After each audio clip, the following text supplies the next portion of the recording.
She arrived with the storm at her back, asking for shelter, and then, with steady eyes, offered her hand in marriage. But as the cowboy took it, one had to wonder, was this just a deal to survive the night, or the start of a love meant to last a lifetime?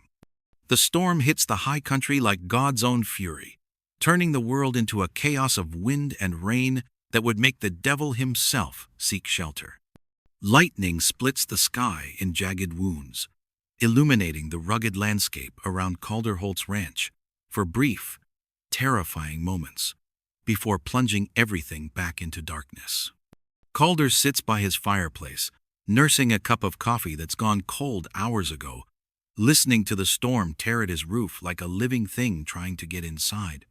At 32, he's lived through plenty of mountain storms, but this one feels different, angrier, more desperate. The kind of weather that drives both animals and people to do things they'd never consider in daylight. That's when he hears it.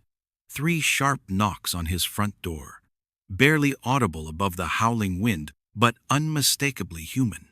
Calder freezes, coffee cup halfway to his lips.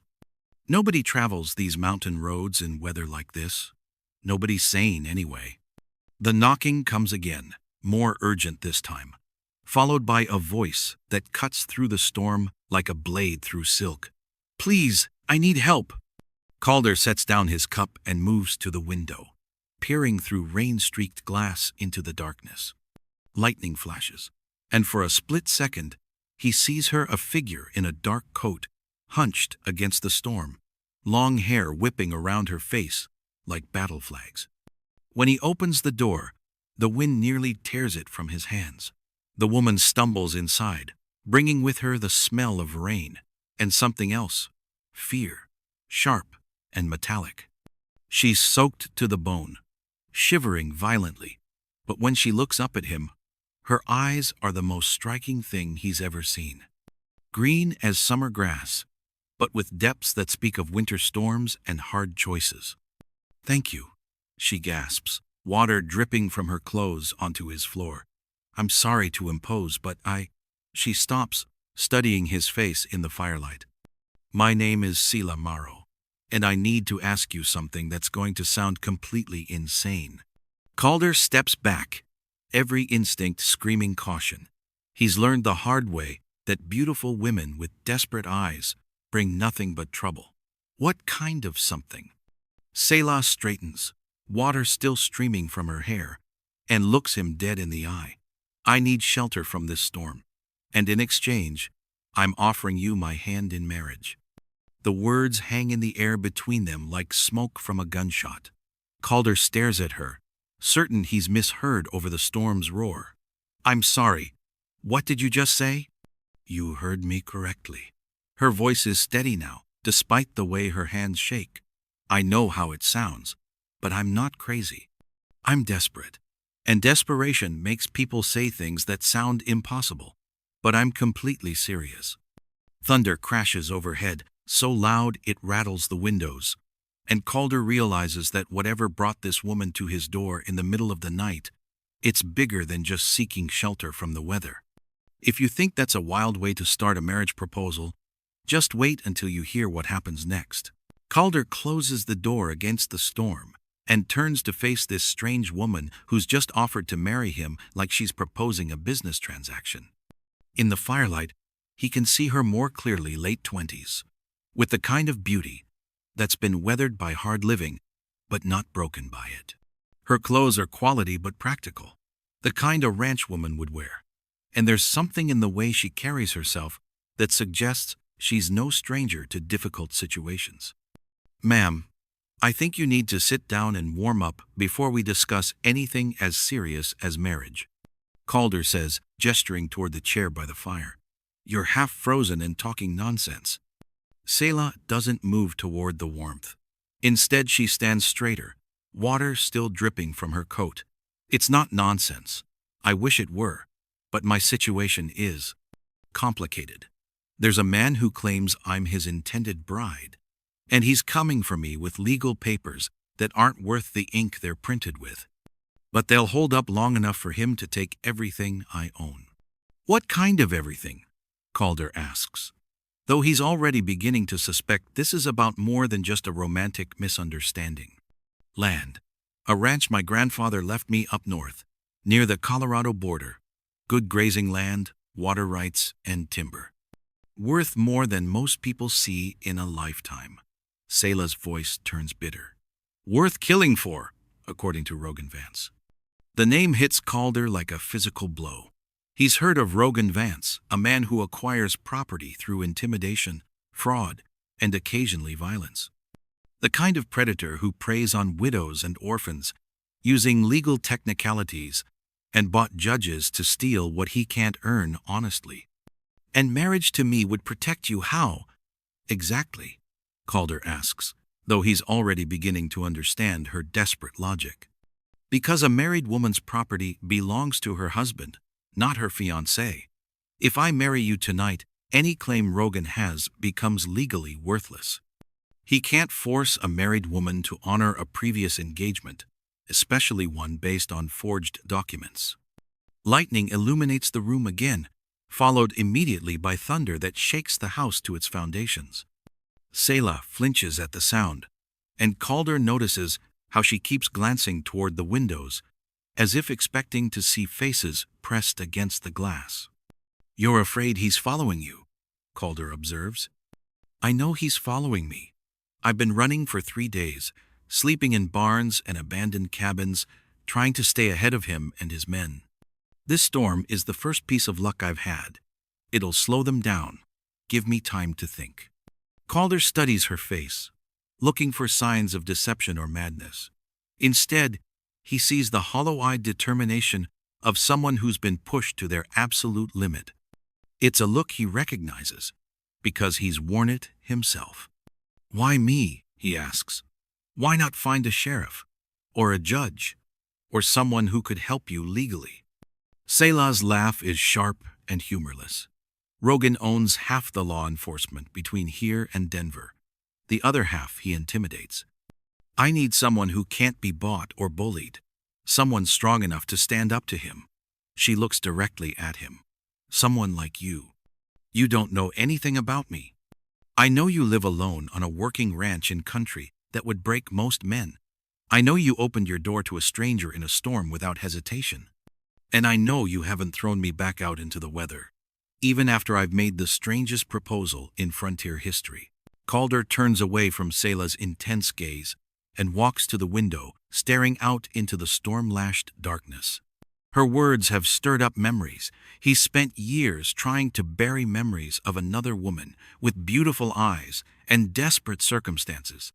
Another time when he'd believed that helping someone in need would lead to something good instead of heartbreak. Marriage isn't something you do lightly, he says, his voice rough with old pain. It's not a business arrangement you can dissolve when it's convenient.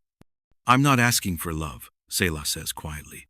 I'm asking for protection, legal protection, that comes with a name and the rights of a wife. Nothing more. But Calder knows it's never that simple.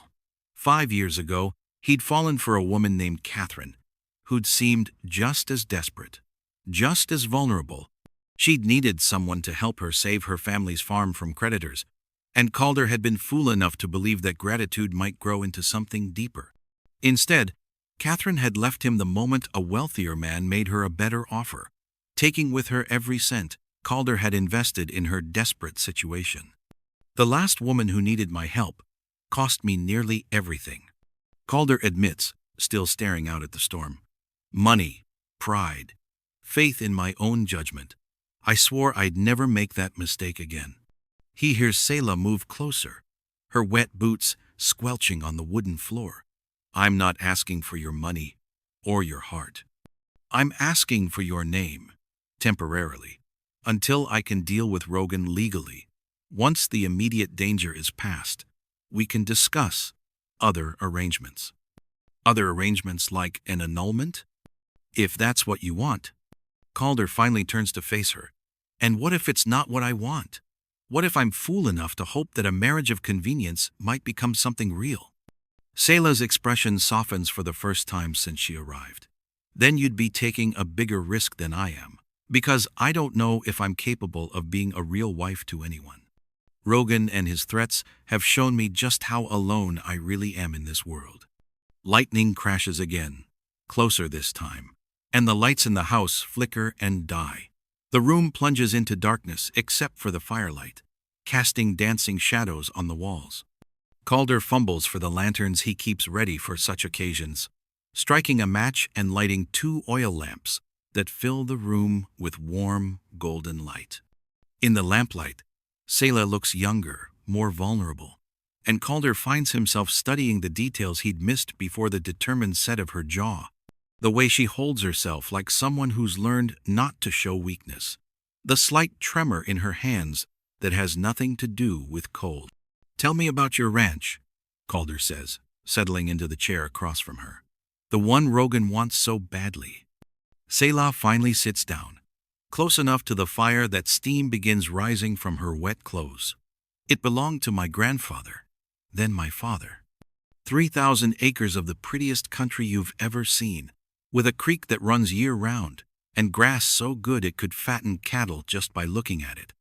When my father died last year, it all came to me. No other family? None that matters. My mother died when I was 12, and I have a brother who cares more about whiskey than family obligations. He sold his inheritance rights to Rogan for drinking money, which is how this whole mess started." The pieces begin falling into place for Calder. A beautiful ranch, a vulnerable woman, and a man like Rogan Vance, who specializes in taking what isn't his. It's a story as old as the frontier itself, but that doesn't make it any less dangerous. As if summoned by their conversation about danger, a new sound cuts through the storm. The distant flicker of lantern light moving through the darkness beyond Calder's property line. Both he and Selah freeze, watching through the rain-streaked windows as the light bobs and weaves between the trees like a malevolent firefly. "That's not a lost traveler," Calder says grimly, reaching for the rifle he keeps mounted above the fireplace. "Lost travelers don't move that methodically." Selah's face goes pale in the lamplight. "They found me. I thought the storm would keep them away for at least another day. But Rogan's men are more persistent than I gave them credit for." The light disappears behind a stand of pine trees, but its message is clear. Whoever was out there knows exactly where Selah is, and they're watching, waiting for the right moment to make their move. "How many men does Rogan travel with?" Calder asks, checking his rifle's load. "Usually 3 or 4. All of them the kind who'd cut your throat for $1 and charge extra to make it quick." Selah stands up, her earlier vulnerability replaced by grim determination. "I won't let them drag me back. I'd rather die fighting than become Rogan's property." "Nobody's dying tonight if I can help it," Calder says. "But if we're going to do this marriage thing, we need to do it now, before they work up the courage to approach the house." Selah stares at him. "You're actually agreeing to this?" "I'm agreeing that a woman shouldn't be forced into marriage against her will. And I'm agreeing that men like Rogan Vance need to be stood up to. Whether that makes me noble or stupid remains to be seen." Calder walks to an old wooden chest in the corner of the room and retrieves his parents' Bible, a massive, leather-bound volume that's seen more frontier weddings than most preachers. It's the same Bible his grandfather used to marry his grandmother on this very ranch 50 years ago, and his parents used to make their vows 30 years after that. "Do you know any wedding words?" Selah asks, accepting the gravity of what they're about to do. "Enough to make it legal. Colorado territory recognizes common law marriage, and if we speak vows in front of witnesses, even if the witnesses are just this storm and these mountains, it'll hold up in any court." They stand facing each other in the lamplight, 2 strangers about to bind their lives together for reasons that have nothing to do with love and everything to do with survival. Calder opens the Bible to the book of Ruth, remembering his mother reading the passage about choosing loyalty over safety. "Do you, Selah Maro, take me as your husband, for protection and partnership, in times of trouble and times of peace." Calder's voice is steady despite the magnitude of what he's promising. I do, Selah says, her voice barely above a whisper. And do you, Calder Holt, take me as your wife, knowing that I come with danger and complications, but also with gratitude and whatever honor I have left? I do, Calder replies, and the words feel heavier than he expected. Outside, the storm continues to rage, but inside the small circle of lamplight, something has changed. They're no longer strangers sharing shelter, they're husband and wife, bound together by necessity but sealed by choice.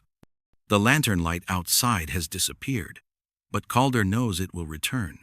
When it does, they'll be ready to face whatever comes as a united front. Dawn breaks gray and sullen over the mountain ranch, the storm finally spent but leaving behind a world transformed by wind and rain. Calder wakes on the couch where he'd insisted on sleeping, giving Selah the privacy of his bedroom, and finds her already up, standing at the kitchen window with a cup of coffee in her hands. Sleep at all? He asks, noting the dark circles under her eyes and the way she keeps scanning the tree line. You? Selah turns to face him, and in the morning light, he can see her more clearly than he had the night before. She's beautiful, but it's the kind of beauty that's been tested by hard living. There are lines around her eyes that speak of worry, and a hardness to her mouth that suggests she's learned not to smile unless she means it. Enough. Calder moves to the stove and begins preparing breakfast, bacon, eggs, and biscuits made from his own stores. We need to talk about how this is going to work. Selah joins him at the stove, automatically taking over the biscuit making with the practiced efficiency of someone who's been cooking for herself for years. I meant what I said last night about this being a marriage of necessity. I don't expect you to change your life for me. Maybe not. But Rogan and his men will expect me to act like a real husband. If we're going to sell this deception, we need to be convincing. They work side by side in comfortable silence, and Calder finds himself noticing small details, the way Selah moves around the kitchen like she belongs there, how she seasons the biscuits with herbs she finds in his garden, the unconscious grace with which she handles domestic tasks that many frontier women find burdensome. You're a good cook, Calder observes as they sit down to eat. Had to be. My father wasn't much for household tasks after my mother died, and hired help was expensive. I learned to make do with what we had. Selah pauses, fork halfway to her mouth. What about you? Always lived alone? For the last 5 years, yes. Before that, Calder trails off, not ready to discuss Catherine and her betrayal with a woman he married less than 12 hours ago. After breakfast, Calder saddles his horse and rides the fence line, ostensibly checking for storm damage, but really looking for signs of unwanted visitors. He finds them easily enough: boot prints in the mud near his north pasture, cigarette butts, and the remains of a small fire that had been hastily extinguished when the rain got too heavy. 3 men, maybe 4, had spent part of the night watching his house. They'd been close enough to see inside the windows, close enough to know that Selah was there. The thought makes his blood run cold. While he and Selah were exchanging vows, armed men were observing them like predators studying their prey. When he returns to the house, Selah is cleaning his rifle with the expertise of someone who knows weapons intimately. She looks up as he enters, reading the expression on his face immediately. They were here, she says. It's not a question. 3 or 4 men camped in my north pasture for most of the night. They watched the house. Calder hangs his hat on the peg by the door and sits down heavily. They know you're here, and they know we're together. Question is, what are they waiting for? Daylight. Rogan likes to do his intimidating in broad daylight, where everyone can see what happens to people who cross him. He'll come with official-looking papers and reasonable-sounding demands, and he'll make it seem like I'm the one being unreasonable for refusing to honor my engagement. Selah sets down the rifle and looks directly at Calder. It's not too late to change your mind. You could tell them I forced you at gunpoint, or that you were drunk, or any number of things that would get you out of this mess. Is that what you want me to do? I want you to be safe. This is my fight, not yours. The moment I said I do last night, it became my fight too, Calder says firmly. For better or worse, remember? After securing the ranch and making sure Sela is well armed and hidden, Calder rides into town for supplies. But more importantly, to gather information. If Rogan Vance is in the area, someone will have seen him, and Calder needs to know what he's dealing with. The settlement of Cedar Falls isn't much to look at: a main street lined with frontier businesses, a handful of houses, and people who choose mountain living because they value privacy over convenience. But it's Calder's nearest link to the outside world, and right now, that connection might be the difference between life and death. At Morrison's general store, Calder loads up on ammunition, medical supplies, and extra food while keeping his ears open for gossip. He doesn't have to wait long. Strangers in town yesterday, mentions old Pete Morrison as he tallies Calder's purchases. Well-dressed fellow with 3 hard-looking men. Asked a lot of questions about folks living in the high country. What kind of questions? Calder asks, though he already knows the answer. Looking for a woman, they said. Pretty little thing with dark hair, might be traveling alone. Said she was his intended bride, gone missing from their wedding. Pete's expression suggests he didn't believe the story. Had papers and everything, all legal looking, but something about the whole business didn't sit right. You tell them anything? Told them I mind my own business and suggest other folks do the same. But that Miller boy was in here earlier. Said he saw smoke coming from your place during the storm. Might have mentioned it to the wrong person. Calder's blood chills. Young Tom Miller works odd jobs around town and has a loose tongue when he's been drinking. If he told Rogan's men about seeing activity at the Holt Ranch, it would explain how they'd found Sela so quickly. This fellow have a name? Calder asks, trying to keep his voice casual. Called himself Vance. Rogan Vance. Said he was a businessman from Denver, dealing in land acquisitions. Pete leans closer, lowering his voice.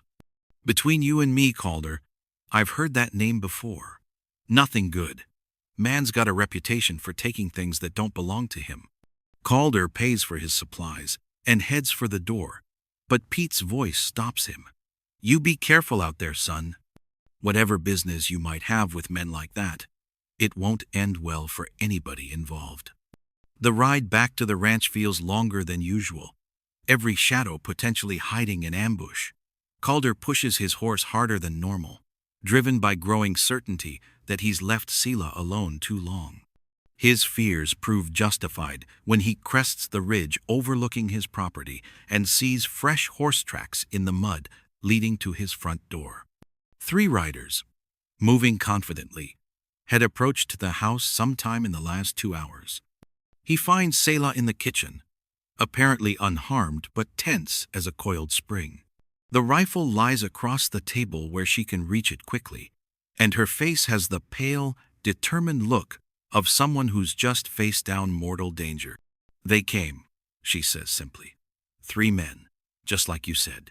Rogan wasn't with them, but they delivered his message clearly enough. What kind of message? The kind that involves a deadline. I have until tomorrow at noon to come to my senses and honor my engagement. If I don't, he'll bring the territorial marshal and take me by force.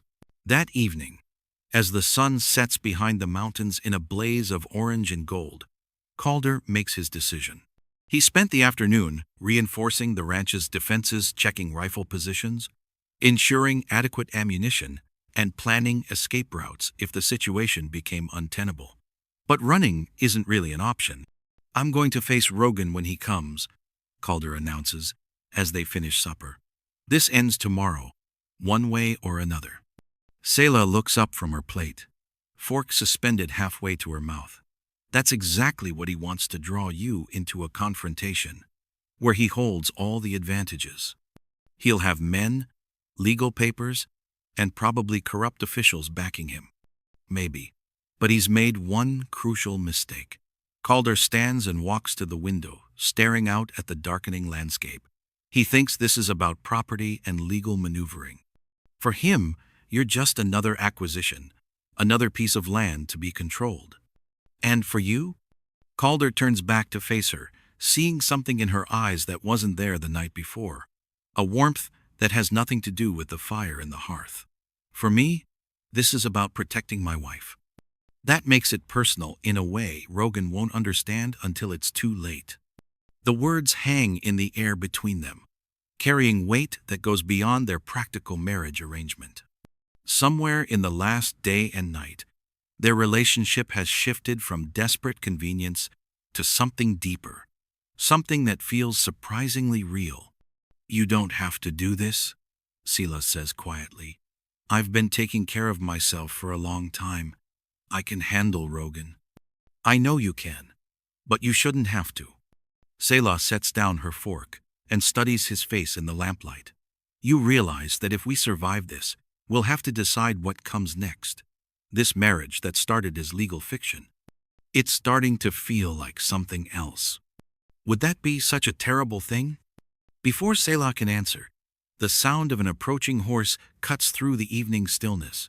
Both tense, reaching for their weapons, but the rider calls out before reaching the house. "Calder Holt, I come under a flag of truce." Through the window, they can see a lone rider sitting his horse just outside the circle of light. He's well-dressed, confident, and even in the darkness, there's something about his posture that speaks of casual cruelty and absolute certainty in his own power. "That's not one of his men," Selah whispers. "That's Rogan himself." Calder checks his rifle and moves toward the door. "Stay inside unless I call for you. And if things go badly, take the back trail up to Morrison's Ridge." "Like hell," Selah says, taking position at the window with her own rifle. "We're in this together, remember? For better or worse." Calder steps onto the porch, his rifle held casually but ready. In the moonlight, he can see Rogan Vance clearly, a man in his 40s, with the soft build of someone who's grown wealthy from other people's labor, but with eyes that hold the cold calculation of a predator. "Mr. Holt," Rogan calls out, his voice carrying false friendliness. "I believe you have something that belongs to me." "I have my wife," Calder replies evenly. "And she belongs to herself." Rogan's laugh is ugly in the mountain stillness. "Wife? That's rich. A woman can't marry one man while she's already engaged to another." "Then I guess we'll let the courts decide. Legal-like." "Oh, we will indeed. Tomorrow at noon, I'll be back with proper authority. Your little charade will be over." True to his word, Rogan Vance returns the next day at precisely noon, but he doesn't come alone. In addition to his 3 hired gunmen, he's brought a man wearing a territorial marshal's badge and carrying official-looking documents. Behind them rides a small group of local men who've been convinced to serve as witnesses. Calder watches the procession approach from his front porch, Selah standing beside him, with her rifle cradled in her arms. Neither speaks as the riders arrange themselves in a semicircle around the house, but their silence carries more menace than any threat could. "Marshal Wilson," Rogan calls out, dismounting with theatrical confidence. "As you can see, Miss Marrow is here, being held against her will by this man who claims to have married her illegally." Marshal Wilson is a tired-looking man in his 50s who clearly wishes he were anywhere else. "Mr. Holt, I need to see documentation of this marriage you claim to have performed." "Don't have any," Calder says honestly. "Common law marriage doesn't require paperwork, just mutual consent." "Mutual consent?" Rogan laughs harshly. "Marshal, this woman has been under severe duress. She's not capable of giving meaningful consent." "Is that true, ma'am?" Marshal Wilson asks, looking directly at Selah. "Are you here against your will?" Selah steps forward, her voice carrying clearly across the yard. "I'm here because I choose to be. I married Calder Holt of my own free will, and I have no intention of honoring any supposed engagement to Rogan Vance." Supposed engagement? Rogan's face flushes red with anger. Marshal, I have the contracts right here, signed by both Miss Marrow and her brother. My brother sold his inheritance for drinking money, Selah says coldly. He had no authority to promise me to anyone. Marshal Wilson looks increasingly uncomfortable. Mr. Vance, do you have documentation proving your authority beyond this engagement contract? Before the confrontation can escalate further, a new voice cuts through the tension. Marshal Wilson, I believe you'll want to see these before you take any official action. Everyone turns to see Sheriff Morrison riding up the trail, followed by 2 deputies and carrying a leather satchel. Behind them rides Dr. Henley and several prominent citizens, all wearing expressions of grim determination. Sheriff Morrison, Marshal Wilson says, relief evident in his voice. What brings you out here? Justice, I hope, Morrison replies, dismounting and walking directly to the marshal. Yesterday evening, I received some very interesting information about Mr. Vance's business practices. From his satchel, Morrison produces a thick stack of papers, court documents, and what appears to be a warrant. It seems Mr. Vance is wanted in 3 territories for land fraud, intimidation, and extortion. Rogan's confident expression begins to crack. Those are lies, political persecution. Including the sworn testimony of your former associate, James Crawford? Morrison asks, producing another document. The effect of Crawford's name on Rogan is immediate and dramatic. The man who'd been so confident minutes before now looks like a cornered animal. Marshal Wilson, Sheriff Morrison continues, I have a warrant for Mr. Vance's arrest on charges of fraud, extortion, and conspiracy.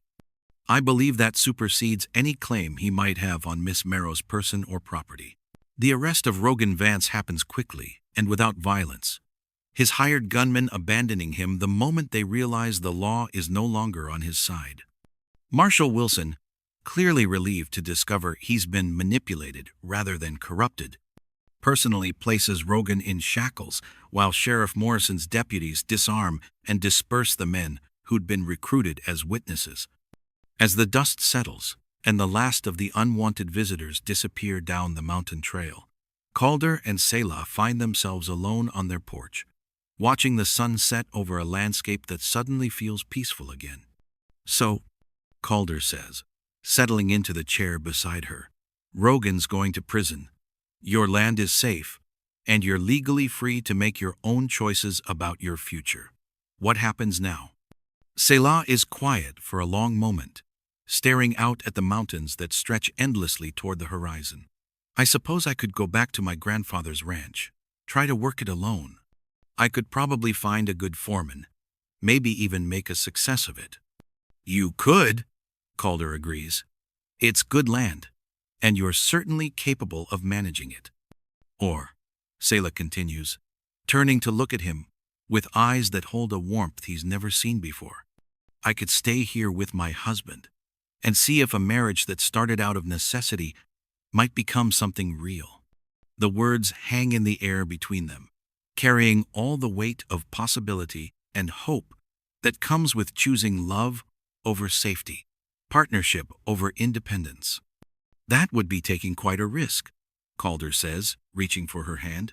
We barely know each other, and marriage is more than just legal protection. All the best things in life are risks, Selah replies, intertwining her fingers with his. Besides, I've seen how you handle trouble, and I've seen how you treat people who need protection. Those are the qualities I want in a husband. And I've seen how you face down armed men and cook perfect biscuits under pressure, Calder says with a smile. Those are the qualities I want in a wife.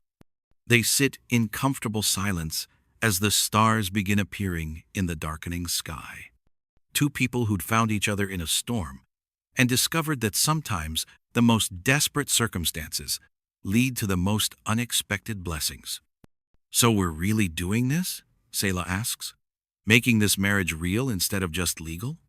If you're willing to take a chance on a stubborn rancher who lives too far from civilization and talks to his horses more than most people, If you're willing to take a chance on a woman who shoots first and asks questions later, and who comes with 3,000 acres of responsibility, I think we can make that work, Calder says, bringing her hand to his lips and kissing her knuckles gently. After all, we've got a lifetime to figure it out. As if to seal their decision, a gentle breeze stirs the evening air, carrying with it the scent of pine and possibility. The storm that brought them together has passed, leaving behind a world washed clean and full of promise. We'll need to combine the ranches, Selah says practically, already thinking like a true partner. Your operation here and my land up north. As they walk into the house together, hand in hand, the mountain wind whispers through the pine trees like a blessing. Tomorrow will bring new challenges, but tonight they have each other and the promise that sometimes the most desperate circumstances lead to the most beautiful beginnings. If you thought these were crazy, you won't want to miss what happens in this next video.